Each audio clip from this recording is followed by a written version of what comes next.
ایک نوجوان لڑکا حضور کی بارگاہ میں حاضر ہوتا ہے، عرض کرتا ہے یا رسول اللہ صلی اللہ علیہ وسلم کھجوروں کا میرا ایک باغ ہے اور میں چاہتا ہوں کہ وہاں اس باغ کے ارد گرد ایک دیوار بناؤں، لیکن یا رسول اللہ صلی اللہ علیہ وسلم میرا ایک پڑوسی ہے، ہمسایہ ہے، اس کا درخت درمیان میں آ گیا ہے، اگر میں وہ دیوار بناتا ہوں تو اس کا درخت دیوار کے اندر آتا ہے اور دیوار ٹیڑھی ہو جائے گی، یا رسول اللہ صلی اللہ علیہ وسلم میں نے اس سے کہا ہے یہ درخت مجھے بیچ دو، وہ بیچتا بھی نہیں، میں نے پہلے کہا مجھے دے دو، اس نے کہا نہیں دوں گا، میں نے کہا بیچ دو، وہ بیچنے کے لیے بھی تیار نہیں ہے، یا رسول اللہ صلی اللہ علیہ وسلم میری مدد فرمائیے۔ اب وہ یتیم تھا، حضور کی بارگاہ میں حاضر ہوا، نبی کریم صلی اللہ علیہ وآلہ وسلم نے فرمایا اس پڑوسی کو بلاؤ، حضور کی بارگاہ میں حاضر ہوا، حضور نے فرمایا یہ درخت دے دو اس کو، اس نے کہا میں نہیں دیتا یا رسول اللہ صلی اللہ علیہ وسلم، وہ غصے میں تھا، بہت ناراض تھا کہ اس بچے نے حضور کی بارگاہ میں شکایت کیوں کر دی، حضور نے ارشاد فرمایا اس کی رقم لے لو، پیسے لے لو، یہ درخت بیچ دو، اس نے کہا میں بیچتا بھی نہیں ویسے بھی نہیں دیتا، حضور اکرم صلی اللہ علیہ وآلہ وسلم نے ارشاد فرمایا، مسند امام احمد بن حنبل کی روایت ہے، میرے آقا صلی اللہ علیہ وآلہ وسلم نے ارشاد فرمایا اچھا ایسا کرو کہ یہ درخت تم اس کی قیمت بھی لے لو اور اس درخت کے بدلے جنت میں ایک ایسا درخت ہوگا کہ جس کا سایہ اتنا طویل ہوگا کہ اس کے نیچے اگر 100 سال تک ایک سوار اگر سواری کرتا رہے تو اتنی طوالت ہے اس کی، اتنا سایہ ہے اس کا، وہ درخت جنت کا بھی لے لو۔ اس نے کہا یا رسول اللہ صلی اللہ علیہ وسلم میں قبول نہیں کرتا۔ اب وہاں پر صحابہ کرام علیہم رضوان موجود ہیں، حضرت سیدنا ابو الدحداء رضی اللہ تعالی عنہ صحابی رسول موجود ہیں، وہ عرض کرتے ہیں یا رسول اللہ صلی اللہ علیہ وسلم آقا اگر یہ درخت میں کسی طریقے سے اس سے خرید کر اس یتیم کو دے دوں تو کیا یہ آپشن میرے لیے بھی اوپن ہے کہ جنت میں مجھے بھی وہ درخت مل جائے گا؟ اگر یہ درخت اس کے پڑوسی سے میں خرید کر اس یتیم کو دے دوں، میں کہتا ہوں یتیم سے میرے آقا صلی اللہ علیہ وسلم کو کس قدر پیار ہے، میرے آقا صلی اللہ علیہ وسلم سے عرض کرتا ہے کہ اگر یہ کسی طریقہ سے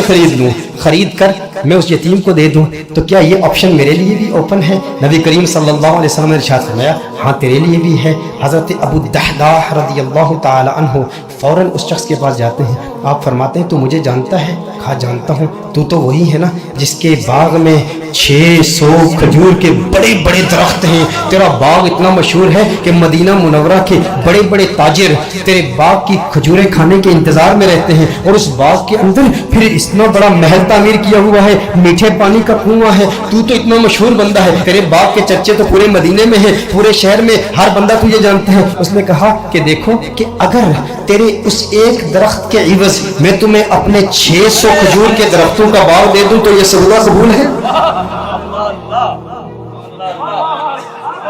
یہ سودا قبول ہے؟ وہ حیران ہو گیا، یہ کیسے ہو سکتا ہے؟ ایک درخت اور ادھر اتنا بڑا باغ، ابو الدحداء کیا بات کر رہے ہو؟ کیا واقعی یہ سودا کرنا چاہتے ہو؟ ابو الدحداء رضی اللہ تعالی عنہ نے فرمایا بالکل، وہ میرا پورا باغ تیرا 600 کھجور کے درخت ہیں، اس میں ایک بڑا ہی خوبصورت محل ہے اور اس کے گرد ایک بڑی نمایاں دیوار ہے جو مدینہ منورہ میں دور دور سے نظر آتی ہے۔ کہا وہ بھی تجھے دے دوں گا، وہ محل بھی تیرا، وہ ساری کھجوروں کے درخت بھی تیرے، وہ سارا باغ بھی تیرا، کس کے عوض؟ ایک درخت۔ کہا ٹھیک ہے، اور حضور کی گواہی میں یہ سودا ہوتا ہے۔ اب ابو الدحداء رضی اللہ تعالیٰ عنہ فوراً وہاں سے جاتے ہیں، اب ان کی جو زوجہ ہے وہ اس باغ کے اندر ہے، باہر سے آواز دیتے ہیں اپنی زوجہ کو، ہے ام دحداء ذرا باہر آؤ باہر آؤ، میں نے اس باغ کو بیچ دیا ہے۔ اب ام دحداء جانتی ہیں یہ بہت بڑا تاجر ہے، بہت بڑا بزنس مین ہے، خسارے کا سودا نہیں کرتا، کبھی خسارے کا سودا نہیں کرتا۔ ام دحداء نے کہا ہے وہ دحداء کیسے سودا کیا ہے؟ کہا جنت کے ایک درخت کے عوض میں نے بیچا ہے۔ اب دیکھو میرے دوستوں،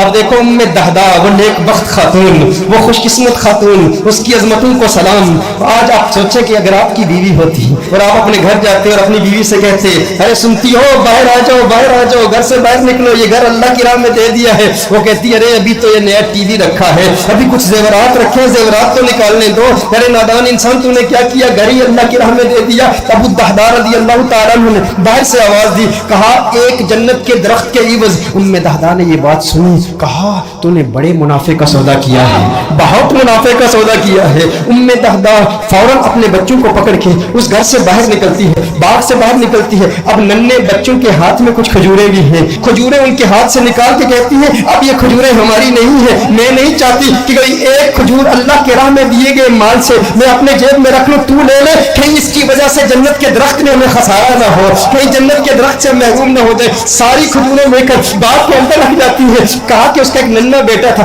اس کے منہ میں ایک کھجور تھی،